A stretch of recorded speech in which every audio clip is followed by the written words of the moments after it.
but now it's augmented. And when you look at this picture right here, I want some perspectives. What do you see? Any ideas? Yeah, in the back. Loneliness, for sure. What else? Brokenness. Brokenness. I like it. Yep, in the back. Global. Say it again, please. Global. Internationally. Global, yeah, internationally. Loneliness, isolation, global. Sad. Sorry? Sad. I still didn't catch that. Sad. It means sad. Yeah. And I love how engaged everyone is. In the back again? Darkness. Darkness and Low self-esteem. low self-esteem. Wow. For sure, you can kind of see that in the posture, right? The way they're slumped over. Even if you're in your chair and you're slumped over right now, just correct that posture, right? Take care of yourself. Love yourself a little bit. The thing I notice when I look at this picture is I see somebody still engaged with that screen. And this is something that I want to highlight. Something that I wasn't expecting, but that I experienced. Is that when I was getting bullied, when I felt like nobody wanted a piece of me, when I felt worthless and alone and afraid,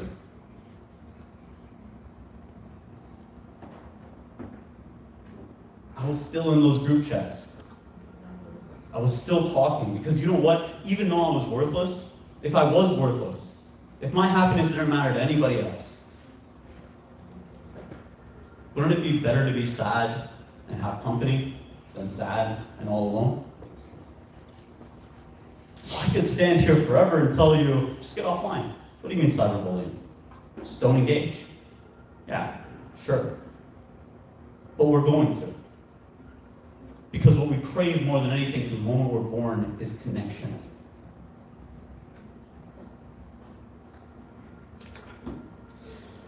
So, we talked about what cyberbullying is. We talked about its effects. I want to give you some techniques that you can use to actually deal with the effects of cyberbullying. Of course, you can report it, and that is something we should do. But first, I'm jumping ahead of myself, focusing on what we're doing today. What is better today than it was when I was growing up? First off, social media companies. We brought that up with the last speaker. Social media companies, I agree, they're not doing much, but why? Because they're a business. And businesses are built on profit. You know what's profitable? Censorship is profitable. Keeping people happy and wanting to be on your platform, that is a profitable business. It's the reason why Twitter lost so much of its stock when Elon Musk bought it. Because suddenly all of those censorship rules, all of the things that were bringing them in sponsorship money, wasn't coming in the same way anymore. So these companies want to do something. They actually have to. They're incentivized to financially. But finances aren't really the motivation for something like this. So we can understand how there's more to be done. I would say it's not fully on the social media companies. I'm a big fan of programs like Bully Brave. Does anybody here know what Bully Brave is? How about Bully in Canada? Okay, both fantastic organizations. They come into schools and they offer educational assistance. They teach you how to stand up to bullies. And their goal, the reason I like them so much, Bully Brave is something, they're actually a martial arts organization. If you ever go to downtown Brampton, the Academy of Martial Arts, they created this Bully Brave program to teach students how to defend themselves, because they knew that telling teachers, telling your parents, back in the days when this was created, it didn't do anything for you. It created more problems. And so Bully Brave gave students a way not only to theoretically know what to do, but to practice. A bully comes up to you and you don't say, stop it. No, you go, stop. It's the confidence and it's the opportunity to develop that confidence. That programs like Bully Brave are coming into the public school system and bringing to kids. I think on another positive, our awareness of mental health continues to grow. As we globalize, as we unite, and as we understand the different struggles that people in different demographics around the world are facing, we're inspired to do something about it. When we see that 50% of our population has depression, all of a sudden, most of our psychologists and therapists want a solution. They're geared towards that. And finally, our encryption and cybersecurity are so good now. It's crazy. We're going to talk about some of the stuff you can do to make sure you're taking advantage of how good security is these days.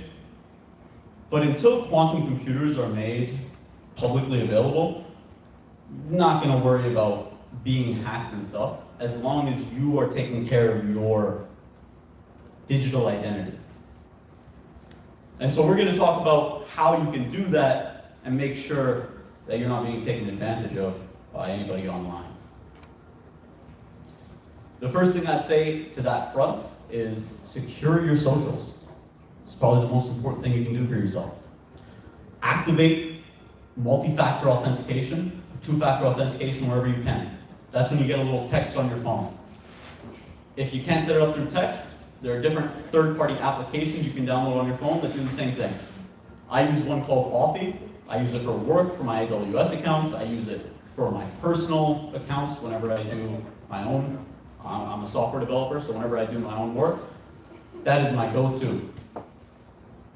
Using a password manager, just another one of those things. MFA and password managers together give you full control over your logins. You are setting up a system. I'm sorry, I got a little flustered there. The point of MFA is that you don't know who's on the other side of the screen. When I send a message with my phone, you assume that you got it from me. But it could have been my sister took my phone and sent it to my place. And how is a computer supposed to know that it was my sister sending it rather than me? So this is the deal that software security is all about these days. And the solution, as per today, is MFA. That you have something linked to your phone, something you have on you at all times, and that this thing is your real password. And then privacy settings. We're going to talk all about privacy settings. This is what I meant by MFA, the app like Authy. So you have these different apps, they integrate with everything. You kind of scan a QR code, and boom, the code is on your phone. So whenever I log into Amazon, for example, I type in my password, I open Authy, I type in the 6-digit code, that's how I get it. So it's 2 layers, and that just adds, it's extremely difficult for a hacker to get in. Let's just say that. Your security goes from, I don't have a percentage of what it is without MFA. I'd imagine it's around 60 to around 95% in terms of the chance of you getting hacked not happening. So a huge boost from just having a second layer of authentication. Password managers are also really good because they help you avoid using the same password in one place. So my bank, if you hack into my Facebook, you're not going to get into my bank, for example. Simple stuff like that. Password manager is like 1Password. And if you're already using NordVPN, the sponsor of today's video, no. But if you're already using a service like NordVPN, you actually get services like NordPass for free. And again, just one place to keep all of your passwords. I feel like I've talked for quite a bit. Are there any questions at this point? Anything anybody wants to share, something they've felt? Yeah. Good morning. How's everybody doing? Great. Well, I'm your late MC that is supposed to be here starting the program. Thank you for this amazing presentation. Give me a round of applause, guys. All right. I know I got my WhatsApp hacked, and then my pastor as well got his WhatsApp hacked, and an actor that I work with a lot of artists and people in the entertainment industry. 2 artists that I know got their WhatsApp hacked, and then I think because they connected their WhatsApp to their Facebook. So somebody advised me that I shouldn't connect my WhatsApp to my Facebook. Because of that, people started sending, okay, so my cousin as well, she lives in Calgary, her mom died, and all of a sudden, everybody found out that the mom died, and then everybody's like, the person started sending messages to the whole family and everybody asking for donations. That, oh, send us money, oh, this and that. And she's like, oh, I'm stuck in Ghana, I have to send money for the funeral, this, that, send me money. So people started sending money to this person. So like, how do we fix that type of thing? I want to know, how do we deal with making sure, I thought WhatsApp was encrypted, right? So that it wouldn't, when you connect it to Facebook, people couldn't be able to hack that. And how can we deal with it? That's my question personally, yeah. Cool. Thank you for the question. I will do my best to answer that. I'm paranoid. That's the first thing to know about me. I don't connect anything with anything else. I have all of my passwords separate. I have it all connected to a separate password manager, a separate MFA. And the reason is because all of these apps are becoming more and more connected. You look at Mark's ecosystem, Mark Zuckerberg, Meta. It now owns WhatsApp, Facebook, and Instagram. Slowly, all of your socials are actually becoming one thing. It's a Pepsi-Coca-Cola war all over again. Same company. Man, does competition drive business. So, I would say very first thing, I recommend not connecting those accounts. I think it's good to have them separate. If you do have them connected, it is opening yourself up. We call it an attack surface in software engineering. So the goal of an engineer, a security engineer, is to reduce the attack surface. We can never get it to zero. It's not realistic. Because there's always one place you have to connect.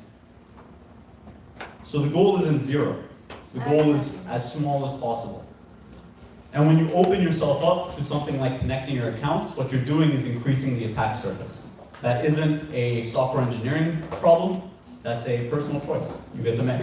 It does add convenience to your life at the risk of security. And that's always going to be a trade-off that you have to make within your own life. So I'm sorry, I know that wasn't a direct answer, but I hope that gives some clarification, some clarity. And then we're also going to get into, sorry, I will take more questions later, I'm just going to keep going for now. Talking about the configuration of these different tools, because now if we don't have them connected, we still need to manage our privacy on all of them. For Facebook, you have some great options. Again, that two-factor authentication. You can also see when you've logged in. So you can see where you've logged in from and where you've logged in. Making a small habit of checking constantly, was there any login that I don't recognize? Could be enough to save you the headache in the future. Facebook also offers something awesome called a privacy checkup. It's actually just a button. You go to their settings, and then in the settings it says something called privacy checkup. And if you click that, this window pops up, and it's 5 different options, and if you go through all of these different things they have set up, it'll help you get secured. So that people who aren't on your friends list can't see your content, they can't see your birthday or your pictures, things like that. The privacy checkup. And the last thing, and this is for the parents in the room, Facebook and all social media companies actually should provide options similar to this. Facebook has something called the Family Center, where you get to restrict the content of your tween, for example. And this doesn't mean you have access to everything in your personal life, but it means that you know who they're messaging and who's messaging them. And more generally, what's being said. Because as I said, a lot of these times when you're dealing with the trauma of bullying, I never told my parents, but I stayed in those groups. And so you can't always know. And so this type of thing, it just adds a little bit more security for you as a parent. Take advantage of these things. Your kids might not like it in the moment. They will appreciate it later. Instagram is very similar, just adding more. So you go into the app, you go to the settings. You can do things like block people. The reason I added this in is because please block people. There are trolls out there. There are doxers out there. There are bad people in this world. You have control of how much you let in. Now, does this protect you from everything? No. We were talking about an example earlier about posting nudes and how it can ruin a livelihood. It's not something that's going to be stopped by just blocking. So when we look at cyberbullying, I want you to think about the different levels of severity. There are things like me getting an unsolicited message that I can just block, never see again. I had an old friend in university. He's a great guy. He really was. He wanted the best for me. This is the type of guy who I shared a six-pack with. One day, I don't know what happened, but he just started sending me messages that felt threatening. And I told him to stop, and I told him how I felt about it, and it kept happening. My line is 3. I'll give you 3 chances. You break 3 chances, we're done. That's my definition for bullying. And so when he did it a 3rd time, I hit that block button, I haven't heard from him since. That sucks. I like that guy. But I like me more.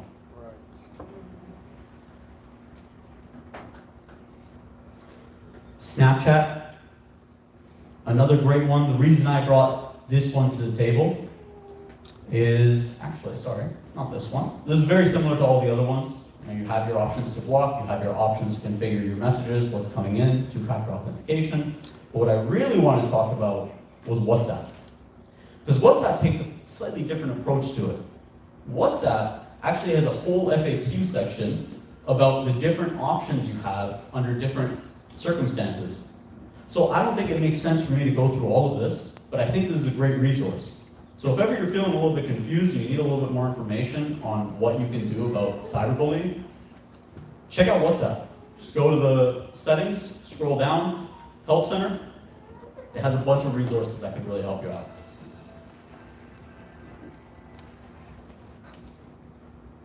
And now, for the penultimate point of this presentation. The essence of self-defense is that the self is worth protecting. I was told something when I was young that I never really understood until I got older. It's that people go to karate for the self-defense. They stay for the floss stick. Because I can teach anybody here how to throw a punch, how to throw a kick. It's easy. You might not throw it like me right away, but if I give you time to practice, I'm sure you'll build up. But what about the willingness to throw a punch?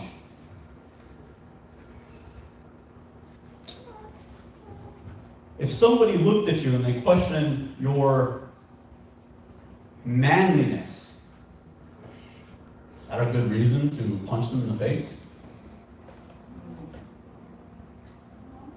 Maybe not. But if somebody says, I'm going to punch you in the face, and then grabs you by the shirt, what should you do? You're gonna retaliate. Do something. I don't care what. Do something. Anything. Make them stop with just that much assertiveness. And it is that, the mindset of a martial artist is that the self must be worth defending first. That's not a place everybody starts, especially if you've been through the trauma of bullying. You don't look at yourself and think, that's the guy I want to protect. You look at yourself and you think, that's the guy that ruined my life. And so what I want to talk about, more than what can the social media companies do for us, and more than how do we stop a bully from being a bully, I want to talk about how do we conquer the self? How do we become resilient to the bully?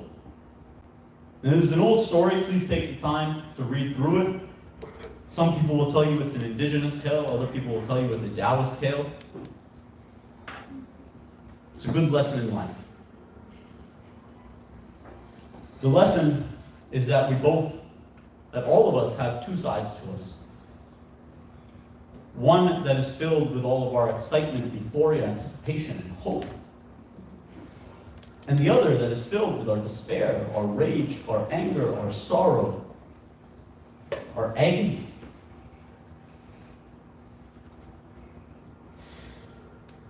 And when asked which wolf wins, the story goes that the senior says, it's the one you feed. I love this story because I think there's a point to it that you're the one feeding the wolf. People will come to you and they'll say things. They'll say everything they can think of. They'll say things just to get to you, even though they don't care. But the one feeding the wolf, the one dwelling on those thoughts, the one putting that into action, making a personality out of it, that's this guy. That wasn't them. They gave me the tools. I made the equipment. And being mindful of that, I want to focus on how do we feed that wolf within. The one filled with goodness and anticipation, the one that hopes and dreams for a future, rather than the one that steals dreams from those who need it. I think words have a big role to play here.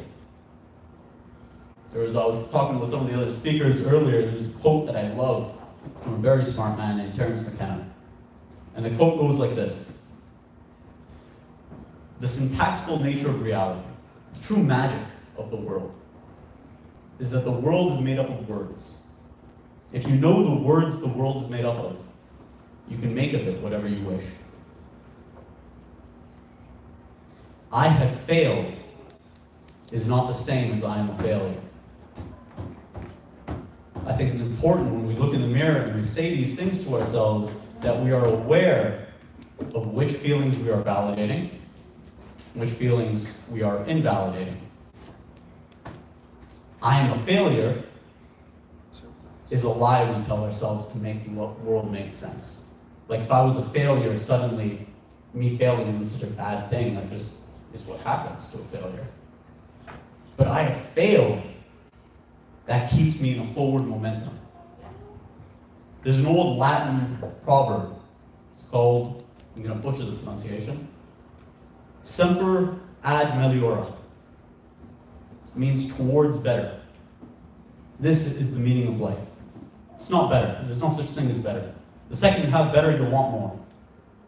It's that we can always progress towards something more that gives our life its meaning. And so yes, you may have failed in one moment. That doesn't make you a failure. Not until you decide you are. So easy. Don't make the choice. The next thing to keep in mind is that the wolves cannot be killed. You can starve one as long as you want. You can starve it so long that you forget it's there. But one day it'll rear its head. Because even a starving animal with its back against a wall can bite. And it will. Your goal isn't to defeat your demons. The goal is to live alongside them. That darkness inside of us, it makes us special. It gives us the ability to choose good. If we choose to defeat it, we'll be stuck living a lie. We'll never feel fulfilled in that. If we don't feel fulfilled in that, we won't feel like we're achieving our dreams. If we're not achieving our dreams, how would I help you achieve yours? If I'm not going to help you achieve your dreams, what are we doing here? Why even talk about cyberbullying? It matters because dreams are being taken. And in order to be a dreamer, you have to acknowledge your entire self. The perfect, the imperfect, everything in between. The next thing is a bit of a mantra for me. It helps me when times get hard. That activism is not for the people alive today, it is for those who are going to be born tomorrow. I'm saying these words to you, and I hope, even if one person walks away from here thinking, I'm gonna do better in my life. I'm gonna make myself something. Even if just one person walks away with that and can inspire a child of tomorrow, and that child goes to inspire the children of their generation. It is this sort of generational change that slowly snowballs. And that is the goal of my life. That is what I want to give with my every breath, to make this world a better place, not for us, but for those who deserve it, for the ones who come next, for the next generation of dreamers, ones who never got their dreams stolen from them yet. And, of course, the smallest actions can make the biggest difference. It might be just standing up here. But really, actually, I'll give you a great example of this. When I was 20, I didn't want any of this anymore. I was ready. Call it quits. Pack it up. Do my last few things off the bucket list. Call it a day. I remember going to a party that night. I walked in. Nobody spoke to me. Everyone was kind of ignoring me. I felt like crap. I hated it. And then this one girl, really cute girl, I was kind of had a crush on her. She just turns, smiles. Hey, RCC. And walks away. And 5 years later, here I am sharing a story about it. The smallest thing you do could change somebody's life. Don't hold yourself back thinking there's somebody else that can do more. You're the person who can do more right now. And as far as that goes, we all have a choice to make. Are you, as someone who had your dreams stolen, going to be someone that refuses dreamers, that steals from them the way you were stolen from? Or are you going to be the one that fuels people's dreams the way it was never done for you? Do you have the courage to stand and support those, even at the risk of your own self-identity? Are you going to perpetuate the cycle? Or are you going to break it? That is a choice each and every one of us gets to make in every single moment.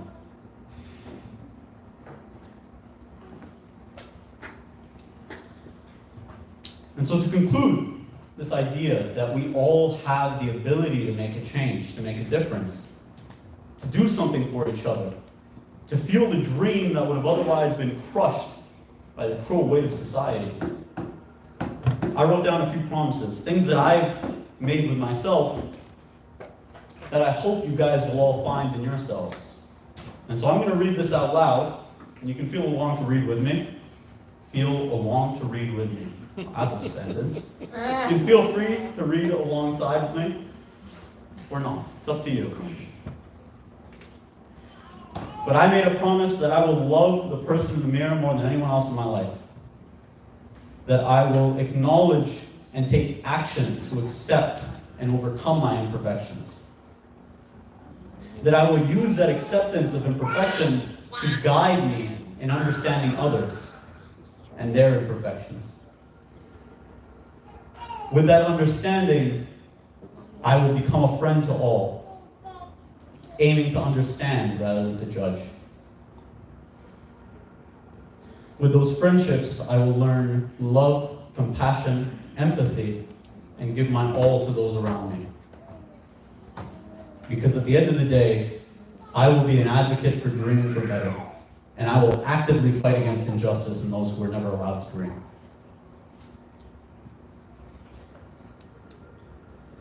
I didn't come here with a grand answer of how to solve any of this. I don't think there's a single person in the world who can. I think each of us are individuals who struggle with something unique. And each of us deserve the support and love from every single one of us. So I don't have a solution to this problem, but I hope that by having these conversations, by connecting like this, and by understanding each other as people who share a common struggle, that maybe we'll become a more empowered collective that might actually be able to put an end to bullying. Thank you so much for your time. You can find me at these socials, email me. The QR code goes to my Instagram, so if you want to reach out, please do. This is a huge topic. I feel like I barely scratched the surface. So if anybody wants to continue the conversation, please feel free to reach out. And are there any questions? Yeah. Ladies and gentlemen, I want you guys to give a big, big round of applause for Mr. Singh, Jill. Mr. Jill, do you have social media? We can follow you. Where can we, if anybody want to connect with you, how can we connect with you? I know you're a very busy man, and you took time out of your busy schedule. And guys, I want to give an applaud to anybody that came on time, that actually arrived here on time. I want you to give yourself a big round of applause, and I want you to give this man a big round of applause. How can we actually connect with you? Do you have a website? Do you have social media? Anything that we can connect with you?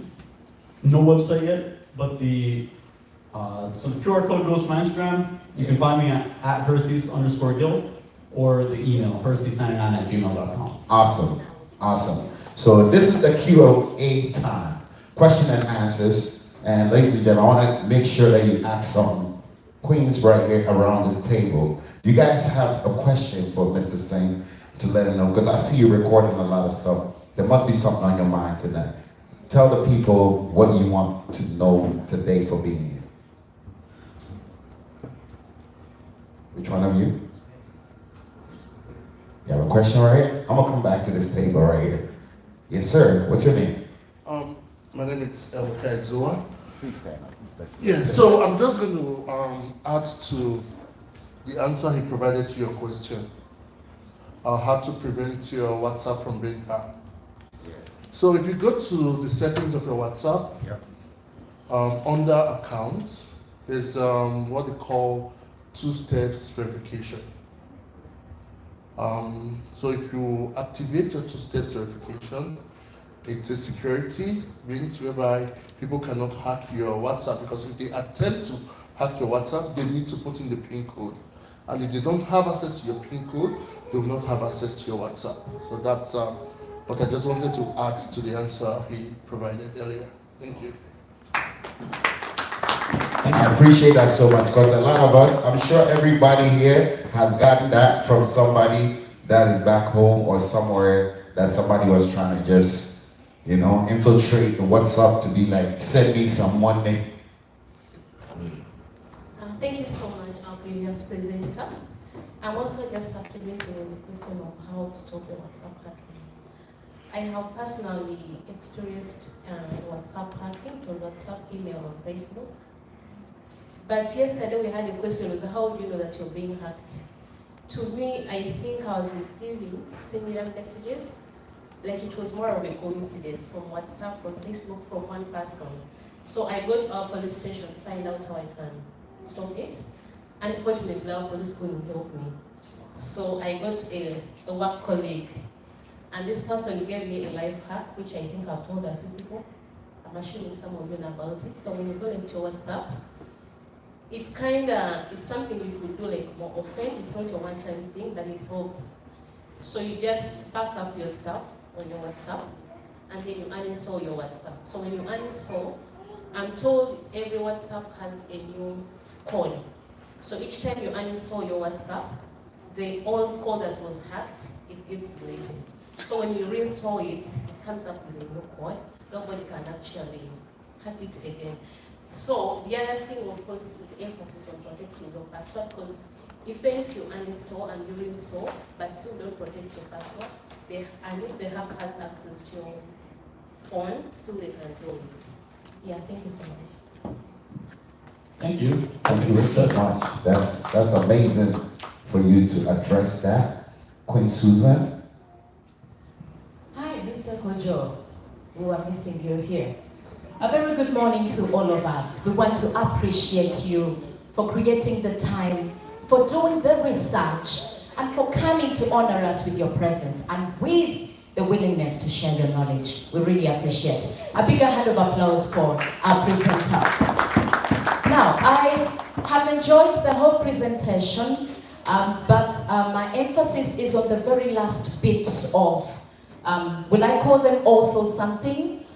Making, not that one, there's one that actually before the thank you, before the end, where you're dedicating, exactly, let's make a promise to ourselves. Because yesterday I earlier commented that everybody at least has a friend, or yourself, or your mother, or whoever. You have been affected, you've been a victim of circumstances of cyberbullying and teasing. Everybody. It can even be you have shared a comment and somebody just answers anyhowly and says maybe you're dense or something. Everybody has really shared their portion in being harassed and being victimized on social media. But the most important thing is that, you know, the thought that you attach with it is what matters.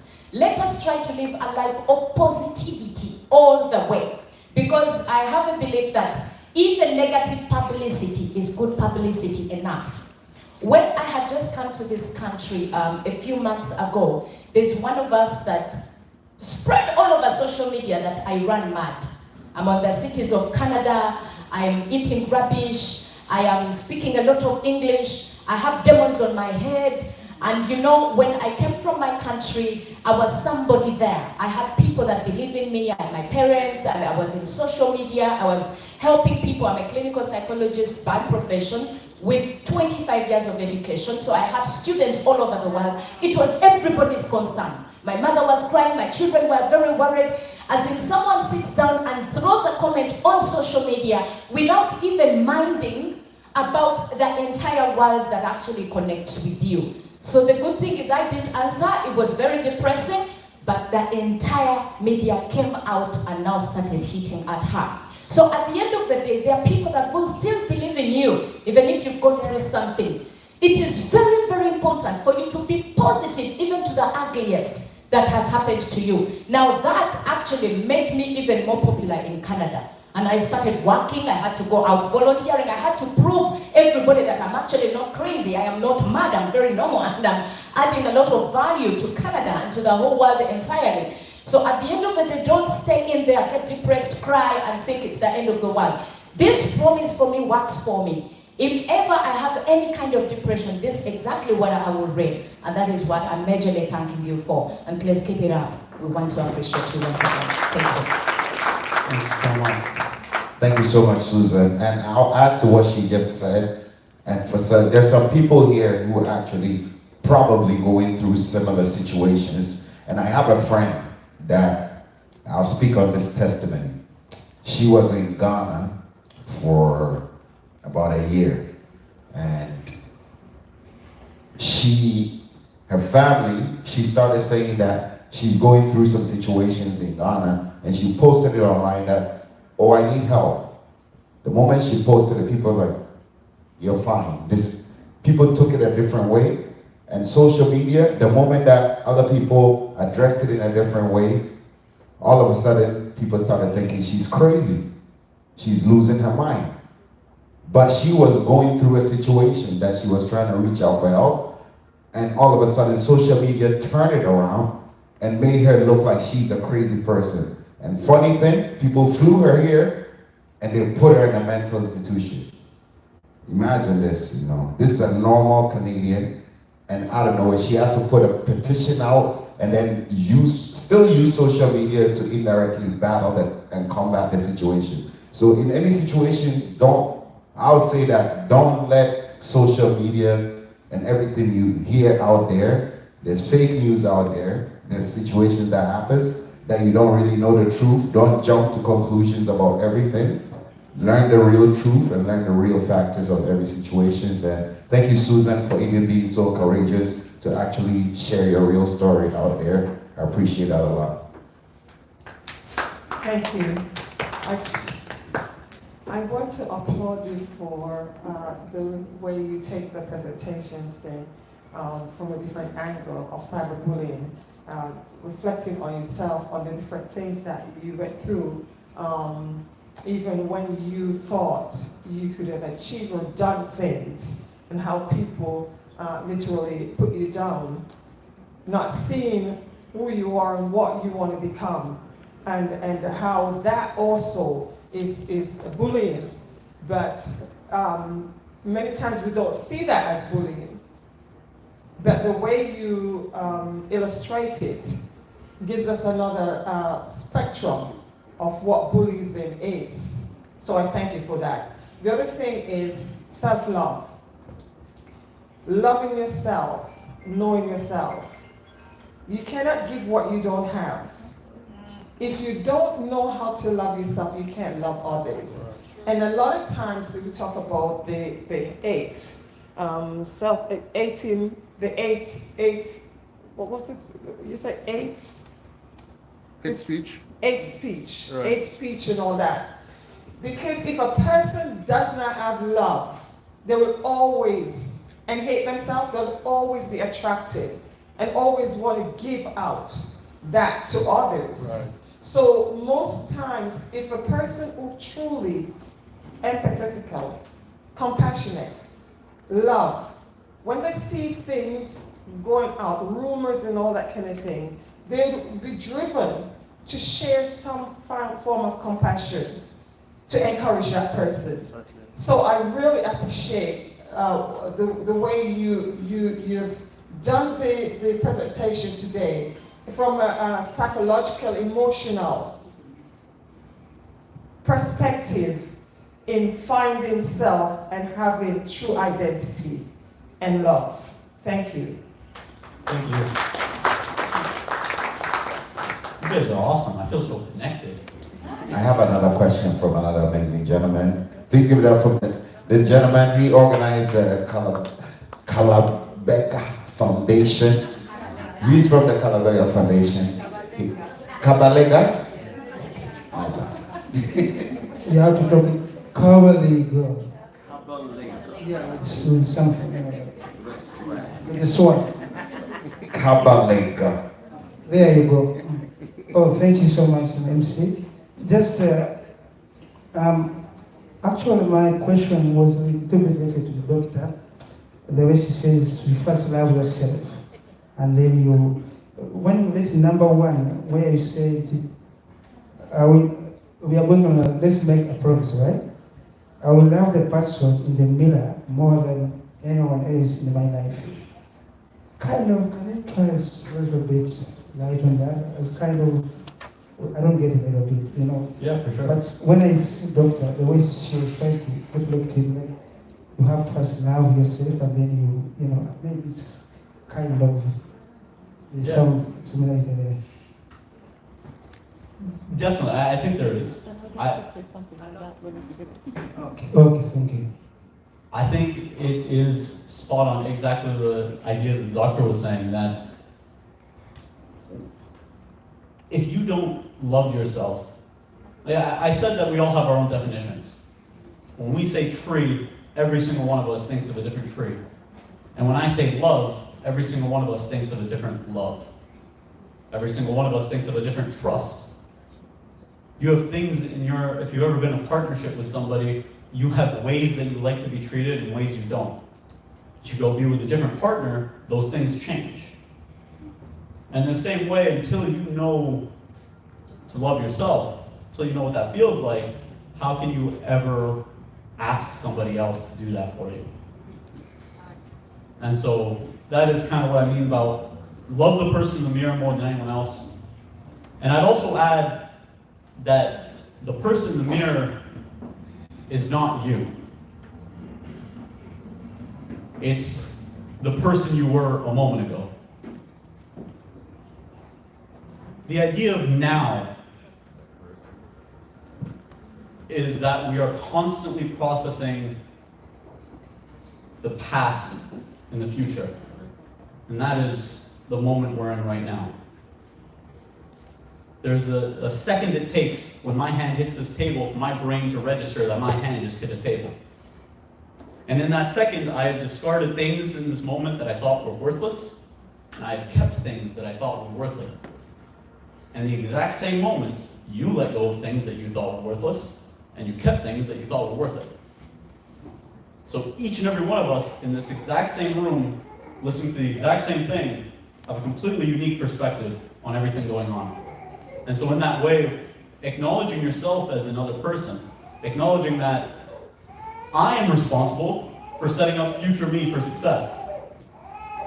I am responsible for forgiving past me for the successes he didn't set me up for, and for thanking him for what he did. Acknowledging yourself in that past, present, future, I think that's really important in that first point as well.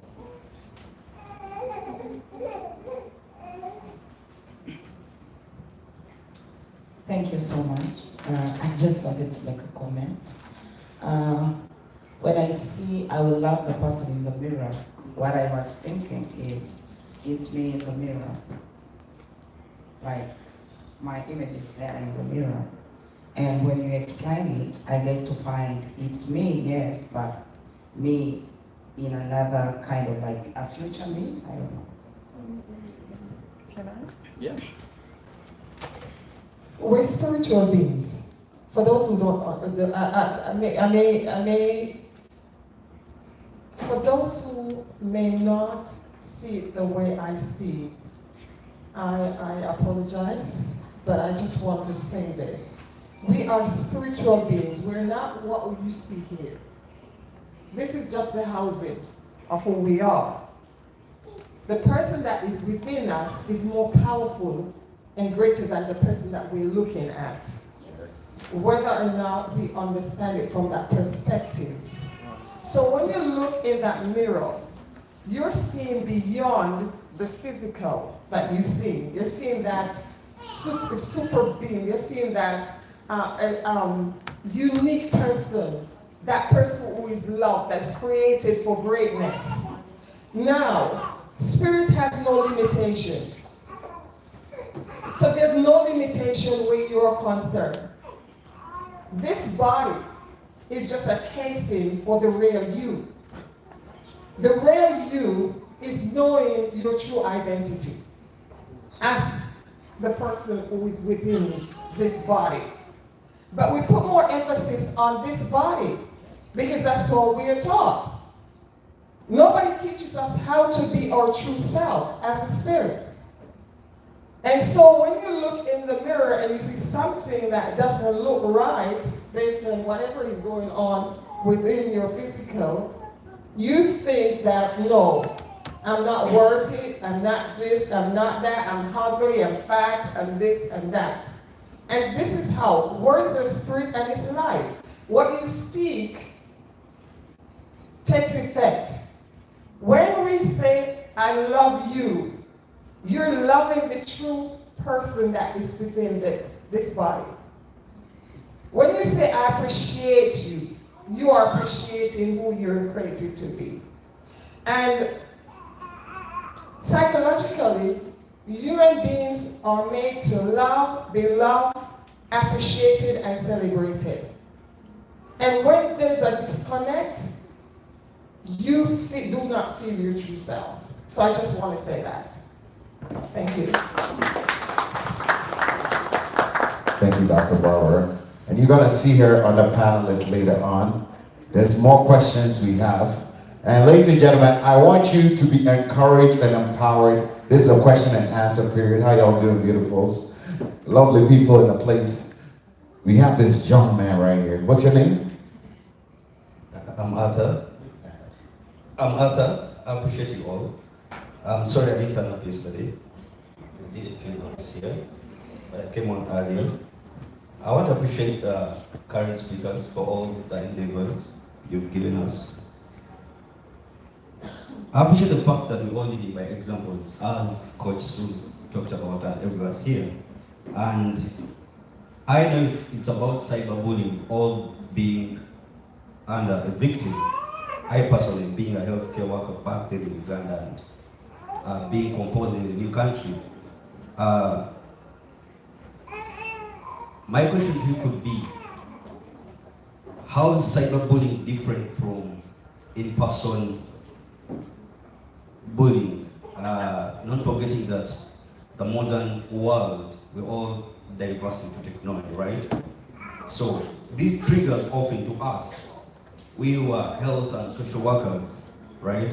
And I personally being a childcare assistant with a wood grade, I tend to focus more on the children, because these are the future.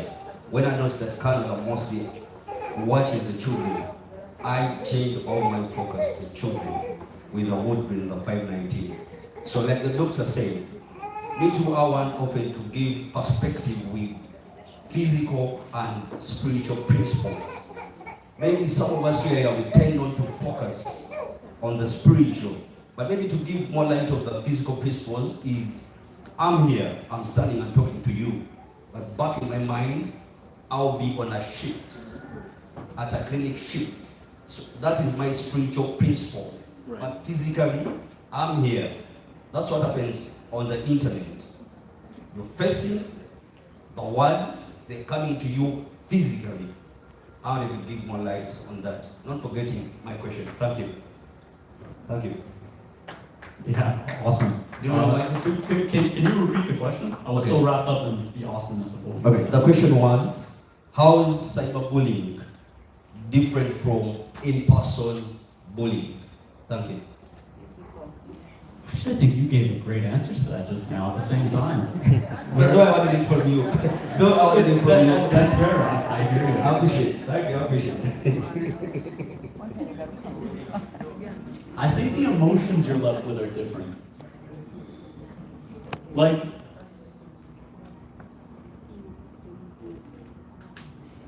I want to make sure I really think through this answer, just bear with me.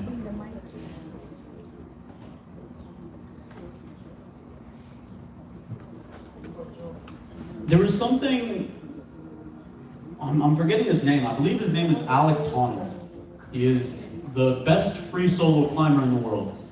This is a man who will climb up 3,000 meter cliffs without any ropes on. Insane the amount of fear that man has conquered in his life. And he'll talk about it often, what it takes to conquer that level of fear. And he gave this really good example once, where he'll, in the absence of real fear, you start making stuff up. So, I go to the airport, for example. How many times are you at the airport and you see somebody, you can almost see it in their eyes, right? Wider eyes, kind of on edge. Let's go, let's get in the line, come on, let's go. And they're anxious, they're pent up, you can feel it from them. And what I feel the difference is the cyberbullying kind of has that effect, where it sits in the back of your mind. It's kind of like, of course it's happening, but the way it lingers is more like, the way I've experienced it at least, is that I wasn't getting a break. So I'd walk into school, and I know I'm gonna get shoved into a locker. That's a very real physical danger. When I was walking through the halls, that was on my mind. I was kind of on edge, I was alert, I was looking around, but when I went home, I wasn't alert or on edge of being hurt. I was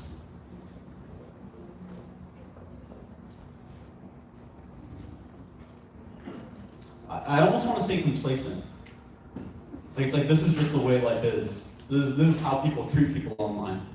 I didn't realize that it was not supposed to be like that. I figured people online,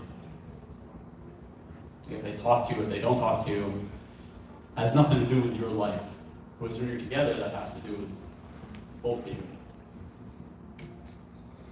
That's a hard one. I really, sorry, that was me giving it my all, but I think I need to think about that more.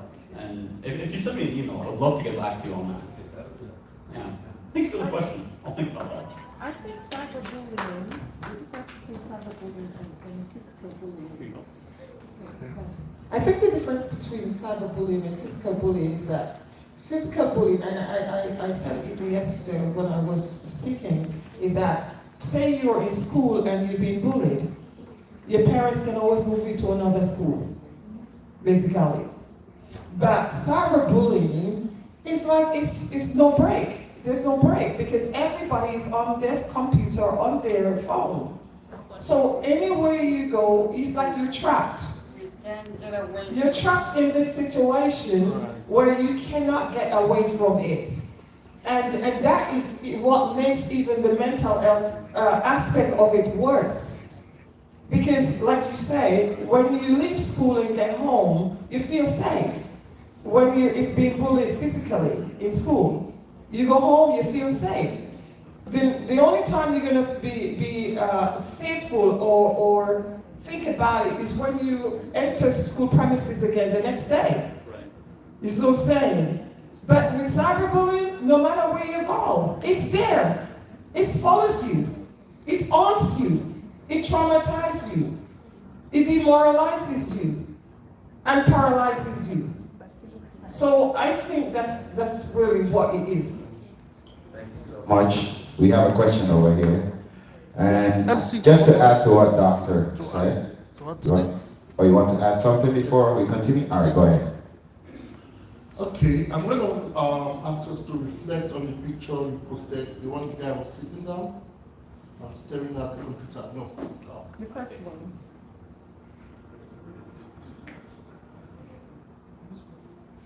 Thank you. So let's take a good look at this picture. This is cyberbullying. Now he's all by himself. Yeah. And you can see the messages. He's reflecting on them. He's busy reflecting on them. As he's reflecting on them, he's going through that emotional trauma. And it's hitting at him very, very hard. So the impact is worse and is harsher than physical bullying. In the case of physical bullying, he's at school. Let's take his school environment as a case study, as an example. He's at school and somebody comes, possibly hit his head on the locker. There are one or two persons that will be there that will feel sympathy for you. You know, somebody will come to tell you, oh, never mind, you know, John is like this, John is like that, pay him no mind, you know, and definitely you are conscious of that environment. The next time you'll be coming to school, you know John is going to attack you and you are ready to defend yourself. But in the case of cyberbullying, one, like lady spoke earlier, that once that thing is out there, it gets to a wider audience. It gets to a wider audience and it flies faster. Everybody picks up the information, they read it, and nobody is there to immediately see your reaction. Is it true that Mr. A has gone mad? Is it true that Mr. A is insane? You know, so everybody runs faster with that information. Pick up the phone, call the next person. Oh, I just read this article online. And okay, I'm going to give an example. 2017, I was vacationing in the US, and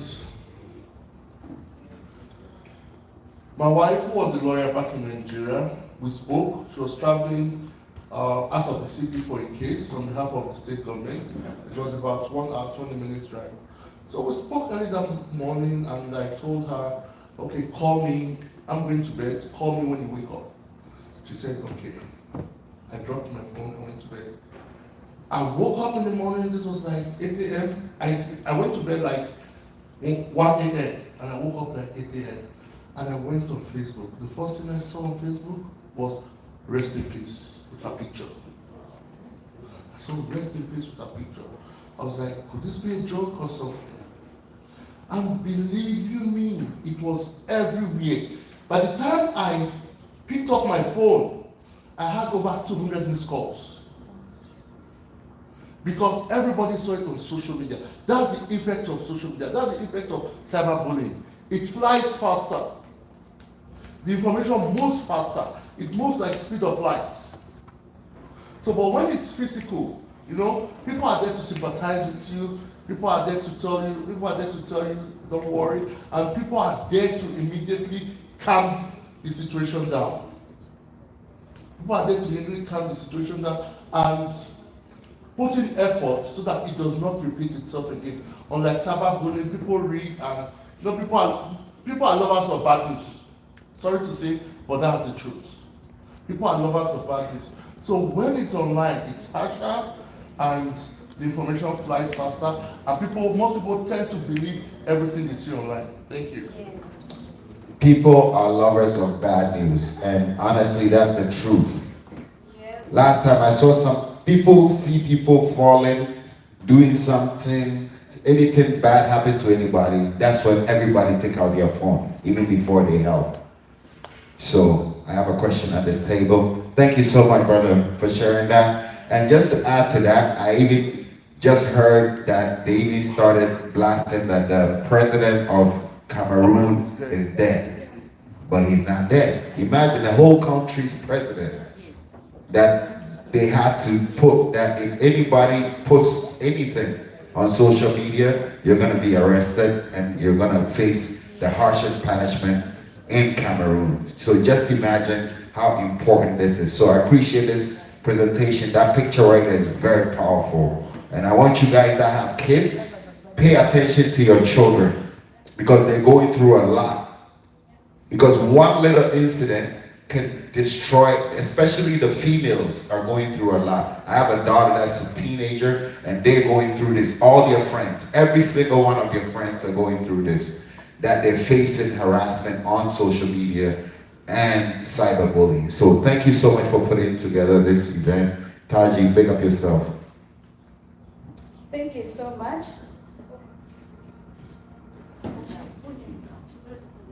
Thank you so much. We really appreciate what you're sharing because I think in the world we are living in today, we are living with so much of untold trauma, so much people are dealing with so much, and so many other times that we go unnoticed. So one of the things, I'm just here to supplement what I'm saying. One of the things that we should do, let's check on our friends. Many other times we are caught up in this world and everything seems to be moving so fast and you forget to check on your friends and people are going through a lot. And when someone posts something on social media, many other times we rush to either post back or try to watch things out of it or make memes out of it, when actually people are going through a lot. Instead of you trying to pick your phone and posting something that you don't really understand, it's better to check on that friend or someone who knows that person, to check on them if you don't know them personally, because we've seen people post like on Twitter, I'm going through a lot, or before you know it, I've already committed suicide. So before we go ahead and make all these posts and memes, first try and find out how can we be able to help this person. We could save a life or two. And then something else that we should also be, I've seen something we talked about in the mirror. I think the person you talk to the most is yourself. When you look at yourself in your mirror, what do you tell yourself? Many other times, we are overwhelmed with what the world has told us, and we've tried to believe that. And then you look at yourself in the mirror, you see yourself, I'm a failure. Oh my God, I have a big stomach. Oh my God, my legs are long. All these other things. And because the world has informed you with all those things, you realize that every time you look at yourself in the mirror, you're giving yourself negative compliments because the world has informed that. So it is important the person you look at in the mirror, who is that person that you look at? Try and tell that person every morning you wake up and you look at yourself and say, I am beautiful, I'm going to make it. It's hard today, but I'm gonna win this. And then looking at yourself and every time you're just bullying yourself. And then lastly, something that I should talk about. I hear people talk about self-love, self-love. Self-love can never be taught, especially us as parents.